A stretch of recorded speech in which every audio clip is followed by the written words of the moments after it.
Olenka, the daughter of the retired collegiate assessor Plemianikov, was sitting on the back door steps of her house doing nothing. It was hot, the flies were nagging and teasing, and it was pleasant to think that it would soon be evening.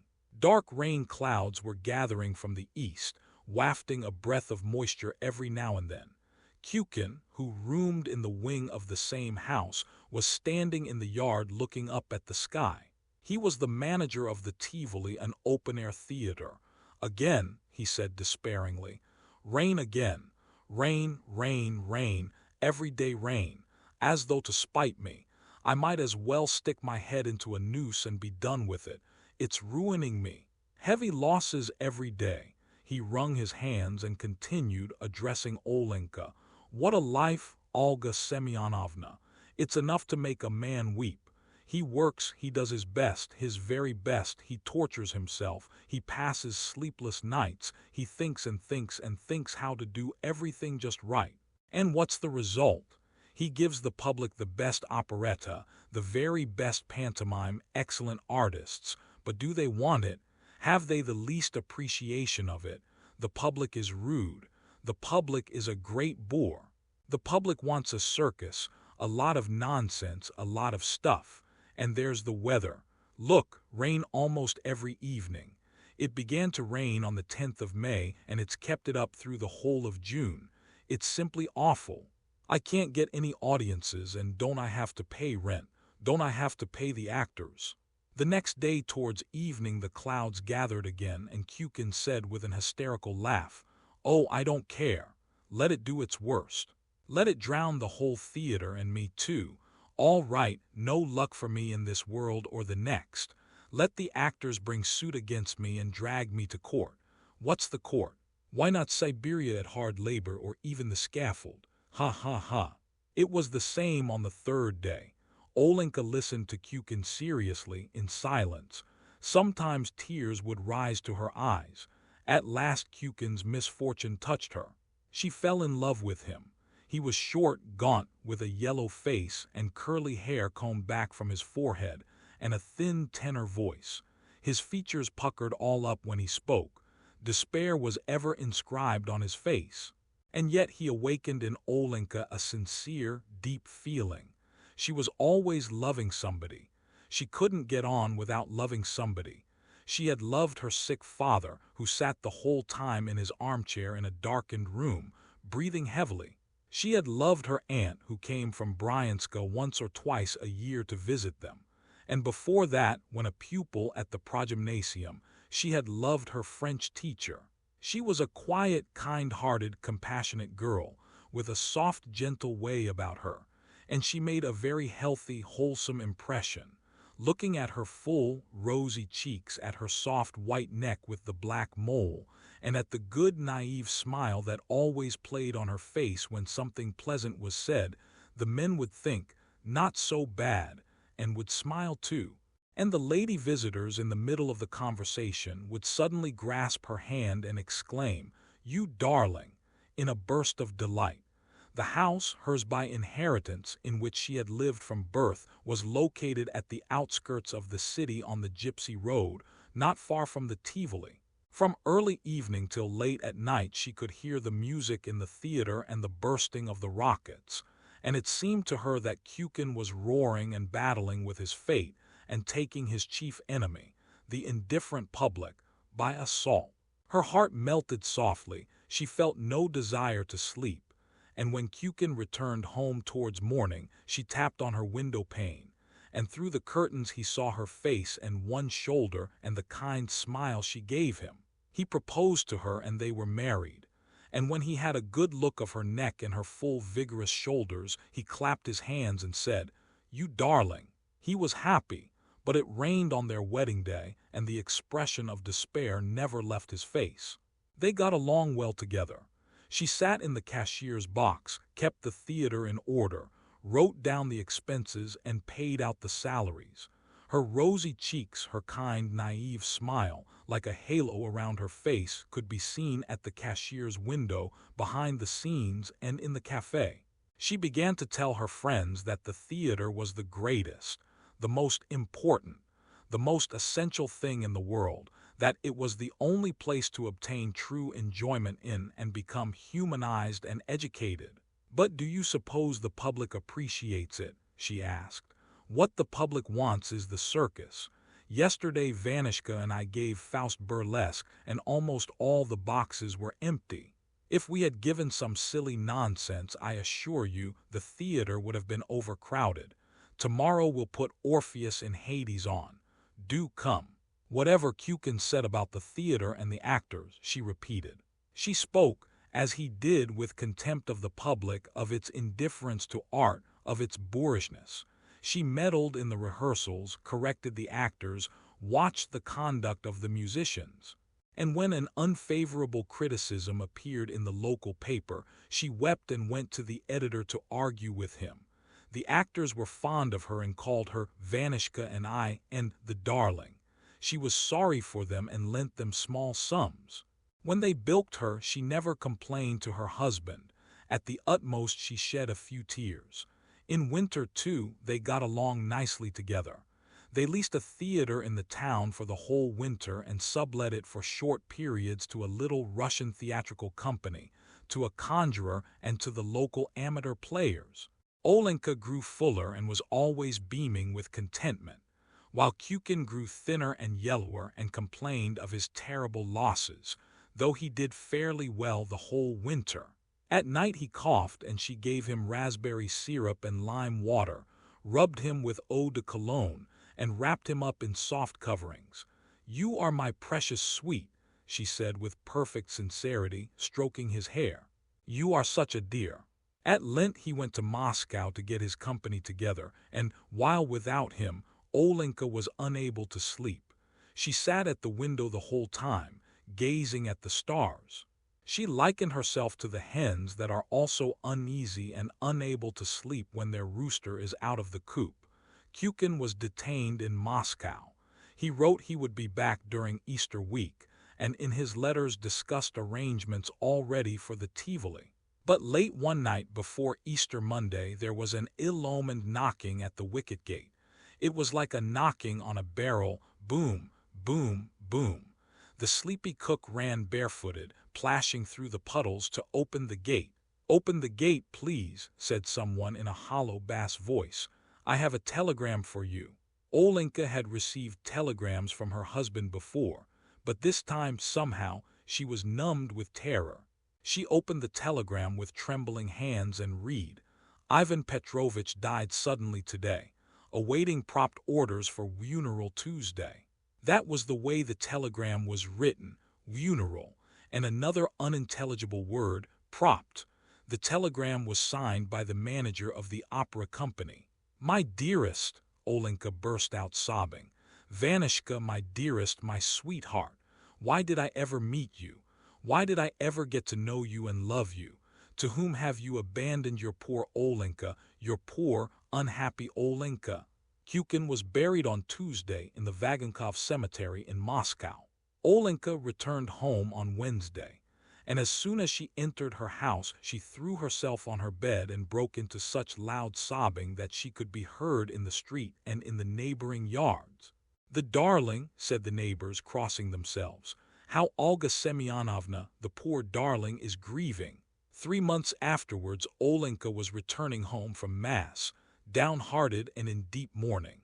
Beside her walked a man also returning from church, Vasily Pustovalov, the manager of the merchant Babakayev's lumber yard. He was wearing a straw hat, a white vest with a gold chain, and looked more like a landowner than a businessman. "Everything has its ordained course, Olga Semyonovna," he said sedately, with sympathy in his voice. "And if anyone near and dear to us dies, then it means it was God's will, and we should remember that and bear it with submission." He took her to the wicket gate, said good-bye, and went away. After that she heard his sedate voice the whole day, and on closing her eyes she instantly had a vision of his dark beard. She took a great liking to him, and evidently he had been impressed by her, too. For not long after, an elderly woman, a distant acquaintance, came in to have a cup of coffee with her.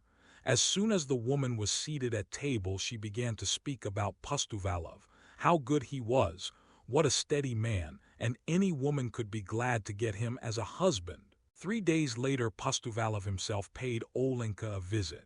He stayed only about 10 minutes and spoke little, but Olenka fell in love with him, fell in love so desperately that she did not sleep the whole night and burned as with fever. In the morning she sent for the elderly woman. Soon after, Olenka and Pustovalov were engaged, and the wedding followed. Pustovalov and Olenka lived happily together. He usually stayed in the lumberyard until dinner, then went out on business. In his absence, Olenka took his place in the office until evening, attending to the bookkeeping and dispatching the orders. Lumber rises 20% every year nowadays, she told her customers and acquaintances. Imagine, we used to buy wood from our forests here. Now Vasichka has to go every year to the government of Mogilov to get wood. And what a tax, she exclaimed, covering her cheeks with her hands in terror. What a tax! She felt as if she had been dealing in lumber for ever so long, that the most important and essential thing in life was lumber. There was something touching and endearing in the way she pronounced the words beam, joist, plank, stave, lath, gun carriage, clamp. At night she dreamed of whole mountains of boards and planks, long, endless rows of wagons conveying the wood somewhere, far, far from the city. She dreamed that a whole regiment of beams, 36 FT, X5 in, were advancing in an upright position to do battle against the lumberyard, that the beams and joists and clamps were knocking against each other, emitting the sharp crackling reports of dry wood, that they were all falling and then rising again, piling on top of each other. Olenka cried out in her sleep, and Pustovalov said to her gently, "Olenka, my dear, what is the matter? Cross yourself." Her husband's opinions were all hers. If he thought the room was too hot, she thought so too. If he thought business was dull, she thought business was dull. Pustovalov was not fond of amusements and stayed home on holidays. She did the same. "You are always either at home or in the office," said her friends. "Why don't you go to the theater or to the circus, darling?" "Vasichka and I never go to the theater," she answered sedately. "We have work to do, we have no time for nonsense." "What does one get out of going to theater?" On Saturdays she and Pustovalov went to vespers, and on holidays to early mass. On returning home they walked side by side with rapt faces, an agreeable smell emanating from both of them and her silk dress rustling pleasantly. At home they drank tea with milk bread and various jams, and then ate pie. Every day at noontime there was an appetizing odor in the yard and outside the gate of cabbage soup, roast mutton or duck, and on fast days of fish. You couldn't pass the gate without being seized by an acute desire to eat. The samovar was always boiling on the office table, and customers were treated to tea and biscuits. Once a week the married couple went to the baths and returned with red faces, walking side by side. "We are getting along very well, thank God," said Olenka to her friends. "God grant that all should live as well as Vasichka and I." When Pustovalov went to the government of Mogilov to buy wood, she was dreadfully homesick for him, did not sleep nights and cried. Sometimes the veterinary surgeon of the regiment, Smirnov, a young man who lodged in the wing of her house, came to see her evenings. He related incidents, or they played cards together. This distracted her. The most interesting of his stories were those of his own life. He was married and had a son, but he had separated from his wife because she had deceived him, and now he hated her and sent her 40 rubles a month for his son's support. Olenka sighed, shook her head, and was sorry for him. "Well, the Lord keep you," she said, as she saw him off to the door by candlelight. "Thank you for coming to kill time with me. May God give you health." "Mother in heaven," she spoke very sedately, very judiciously, imitating her husband. The veterinary surgeon had disappeared behind the door when she called out after him, "Do you know, Vladimir Platonich, you ought to make up with your wife. Forgive her, if only for the sake of your son. The child understands everything, you may be sure." When Pustovalov returned, she told him in a low voice about the veterinary surgeon and his unhappy family life.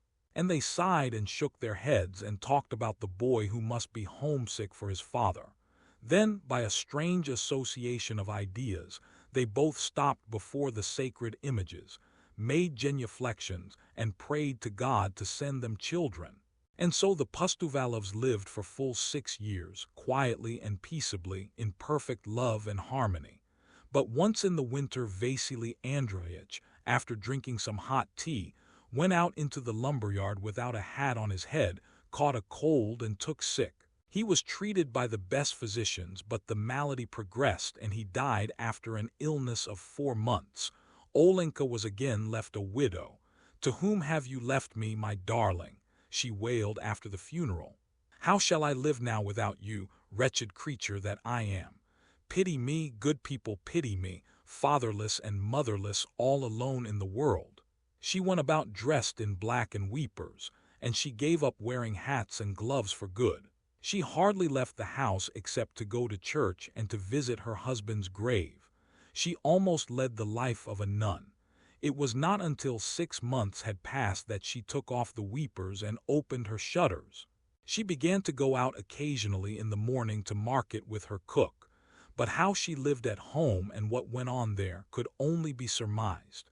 It could be surmised from the fact that she was seen in her little garden drinking tea with the veterinarian while he read the paper out loud to her, and also from the fact that once on meeting an acquaintance at the post office, she said to her, "There is no proper veterinary inspection in our town. That is why there is so much disease. You constantly hear of people getting sick from the milk and becoming infected by the horses and cows. The health of domestic animals ought really to be looked after as much as that of human beings." She repeated the veterinarian's words and held the same opinions as he about everything. It was plain that she could not exist a single year without an attachment, and she found her new happiness in the wing of her house. In anyone else this would have been condemned, but no one could think ill of Olenka. Everything in her life was so transparent. She and the veterinary surgeon never spoke about the change in their relations. They tried, in fact, to conceal it, but unsuccessfully, for Olenka could have no secrets. When the surgeon's colleagues from the regiment came to see him, she poured tea and served the supper and talked to them about the cattle plague, the foot and mouth disease, and the municipal slaughterhouses. The surgeon was dreadfully embarrassed, and after the visitors had left, he caught her hand and hissed angrily, "Didn't I ask you not to talk about what you don't understand? When we doctors discuss things, please don't mix in. It's getting to be a nuisance." She looked at him in astonishment and alarm and asked, "But Volodichka, what am I to talk about?" And she threw her arms round his neck with tears in her eyes and begged him not to be angry. And they were both happy. But their happiness was of short duration. The veterinary surgeon went away with his regiment to be gone for good, when it was transferred to some distant place almost as far as Siberia, and Olenka was left alone. Now she was completely alone. Her father had long been dead, and his armchair lay in the attic covered with dust and minus one leg. She got thin and homely, and the people who met her on the street no longer looked at her as they had used to, nor smiled at her. Evidently her best years were over, past and gone, and a new, dubious life was to begin which it were better not to think about. In the evening Olenka sat on the steps and heard the music playing and the rockets bursting in the Tivoli, but it no longer aroused any response in her. She looked listlessly into the yard, thought of nothing, wanted nothing, and when night came on, she went to bed and dreamed of nothing but the empty yard. She ate and drank as though by compulsion, and what was worst of all, she no longer held any opinions. She saw and understood everything that went on around her, but she could not form an opinion about it. She knew of nothing to talk about, and how dreadful not to have opinions. For instance, you see a bottle, or you see that it is raining, or you see a muzhik riding by in a wagon. But what the bottle or the rain or the muzhik are for, Or what the sense of them all is, you cannot tell. You cannot tell, not for 1,000 rubles. In the days of Kukin and Pustovalov and then of the veterinary surgeon, Olenka had had an explanation for everything, and would have given her opinion freely no matter about what. But now there was the same emptiness in her heart and brain as in her yard. It was as galling and bitter as a taste of wormwood. Gradually the town grew up all around. The gypsy road had become a street, and where the Tivoli and the lumberyard had been, there were now houses and a row of side streets. How quickly time flies! Olenka's house turned gloomy, the roof rusty, the shed slanting. Dock and thistles overgrew the yard. Olenka herself had aged and grown homely. In the summer she sat on the steps, and her soul was empty and dreary and bitter. When she caught the breath of spring, or when the wind wafted the chime of the cathedral bells, a sudden flood of memories would pour over her. Her heart would expand with a tender warmth, and the tears would stream down her cheeks. But that lasted only a moment. Then would come emptiness again, and the feeling, what is the use of living? The black kitten Briska rubbed up against her and purred softly, but the little creature's caresses left Olenka untouched. That was not what she needed. What she needed was a love that would absorb her whole being, her reason, her whole soul, that would give her ideas, an object in life that would warm her aging blood. And she shook the black kitten off her skirt angrily, saying, "Go away, what are you doing here?" And so day after day, year after year, not a single joy, not a single opinion. Whatever Marva, the cook, said was all right. One hot day in July, towards evening, as the town cattle were being driven by, and the whole yard was filled with clouds of dust, there was suddenly a knocking at the gate. Olenka herself went to open it and was dumbfounded to behold the veterinarian Smirnov. He had turned gray and was dressed as a civilian. All the old memories flooded into her soul. She could not restrain herself. She burst out crying and laid her head on Smirnov's breast without saying a word. So overcome was she that she was totally unconscious of how they walked into the house and seated themselves to drink tea. "My darling," she murmured, trembling with joy. "Vladimir Platonich, from where has God sent you?" "I want to settle here for good," he told her. "I have resigned my position and have come here to try my fortune as a free man and lead a settled life. Besides, it's time to send my boy to the gymnasium. He is grown up now. You know, my wife and I have become reconciled." "Where is she?" asked Olenka. "At the hotel with the boy. I am looking for lodgings." "Good gracious, bless you, take my house. Why won't my house do? Oh dear, why, I won't ask any rent of you." Olenka burst out in the greatest excitement and began to cry again. "You live here and the wing will be enough for me. Oh heavens, what a joy!" The very next day the roof was being painted and the walls whitewashed, and Olenka, arms akimbo, was going about the yard superintending. Her face brightened with her old smile, her whole being revived and freshened as though she had awakened from a long sleep. The veterinarian's wife and child arrived. She was a thin, plain woman with a crabbed expression. The boy Sasha, small for his 10 years of age, was a chubby child, with clear blue eyes and dimples in his cheeks. He made for the kitten the instant he entered the yard, and the place rang with his happy laughter. "Is that your cat, Auntie?" he asked Olenka. "When she has little kitties, please give me one. Mama is awfully afraid of mice."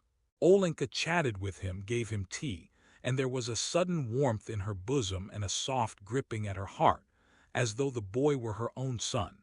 In the evening, when he sat in the dining room studying his lessons, she looked at him tenderly and whispered to herself, "My darling, my pretty, you are such a clever child, so good to look at." "An island is a tract of land entirely surrounded by water," he recited. "An island is a tract of land," she repeated, the first idea asseverated with conviction after so many years of silence and mental emptiness.